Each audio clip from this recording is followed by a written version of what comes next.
নমস্কার সবাইকে। আজকের ভিডিওটা নিয়ে এসেছি আপনাদের অনেকের অনুরোধে। আগের ভিডিওটাতে আপনারা এত রেসপন্স করেছেন অ্যান্ড এত রিকোয়েস্ট এসছে যেন আমি কিছু জিনিস নিয়ে আবার ভিডিও করি, সেই জন্য আবার উৎসাহিত হয়েই বলতে পারেন আমি আজকে আবার একটি ভিডিও নিয়ে এসেছি।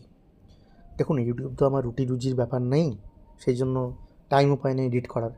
আমার ম্যাক্সিমাম ভিডিওগুলোই আপনি নন এডিটেডই দেখতে পাবেন। যাই হোক, কিছু কমেন্ট থেকে কিছু জিনিস নিয়ে আপনাদের সাথে আজকে জানাবো। যেমন অনেকেই বলছে এটা তো হাফ মোটর, কিন্তু অন্যান্য গাড়িতে তো চাকা ডিট্যাচ করা যায়, মোটরের স্টাইল আলাদা। কেউ বলছে ডিট্যাচেবল ব্যাটারি প্যাক নেই, তাহলে এটা ভালো নয়। কেউ বলছে ডিস্ক ব্রেক নেই, কেউ বলছে এটাতে লিথিয়াম ফসফেট ব্যাটারিও নেই।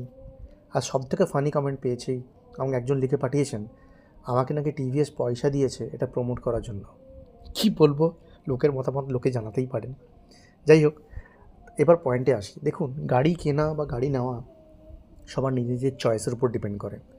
আমার এই গাড়িটি ভালো লেগেছে প্রথম কথার ইউনিক ডিজাইন, যেটা আমি অন্য কোনো গাড়িতে পাইনি। Very bright display, battery range 115 kilometre within city আর হাইওয়ে মিলিয়ে, including pillion, USB charger, 14-inch front wheel ensuring very smooth and balance drive. আর মানে ফ্ল্যাট বোর্ড সিট, অনেক বড় সিট। এই রেঞ্জে এই গাড়িতে আর এত বড় সিট আর কারণ নেই। এবং সবথেকে বড় ব্যাপার, আমার এটাতে দাম পড়েছে অন রোড 1,17,000 টাকা। টপ স্পিড 47 ইকোনমি মোডে, অ্যান্ড সিটি মোডে 69-70 কিলোমিটার দিয়ে দেয়। আর হ্যাঁ, টিভিএস ব্র্যান্ডের উপর আমার ভরসাতেও আছে। সব কিছু মিলে আমি বলবো এই গাড়িটার ইউনিক প্রপোর্শন, এত ফিচার্স, আন্ডার বুট স্পেস, সব কিছু নিয়ে আমার দারুণ পছন্দ লেগেছিলো। এবং যতগুলো আমার রিকোয়ারমেন্ট ছিল ফর ইভি টু হুইলার, এইটি সবকটাতে টিকমার্ক করে। সো এটা আমার পার্সোনাল চয়েস। এবার কেউ অন্যান্য ব্র্যান্ডের দিকে যেতেই পারেন, সেগুলিও ভালো। সে আপনি বাজাজ বলুন, বা আপনি ওলা বলুন, বা হিরো বলুন, সবাই ভালো তার নিজের নিজের দিক থেকে। যাই হোক, আমি আমার পক্ষটা রাখলাম। এবার একটা ভীষণ ইম্পর্টেন্ট জিনিসে আসি। অনেক জিজ্ঞেস করেছে হোয়াট অ্যাবাউট সার্ভিস। তো আমি বেসিক্যালি গাড়িটিকে নিয়ে সার্ভিস সেন্টারে যাই এবং জিজ্ঞেস করি সার্ভিসের ফ্রিকোয়েন্সি কী আছে।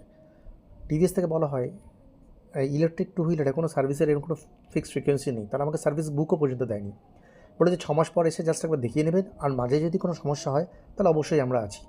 But unlike normal internal combustion বা পেট্রোল ইঞ্জিনের মতো এর কোনো ফিক্সড সার্ভিসিং নেই। সেই ব্যাপারে আপনারা নিশ্চিন্ত থাকতে পারেন, সার্ভিসিংয়ের কোনো খরচাও নেই। 6 মাস 1 বছরে যাবেন, 300-400 করে হয়তো ম্যাক্স টু ম্যাক্স খরচা আসবে, দ্যাটস ইট। ওভারঅল আমি তো খুব হ্যাপি এই পারচেসে। আপনারা আপনাদের মতামত লিখে জানান।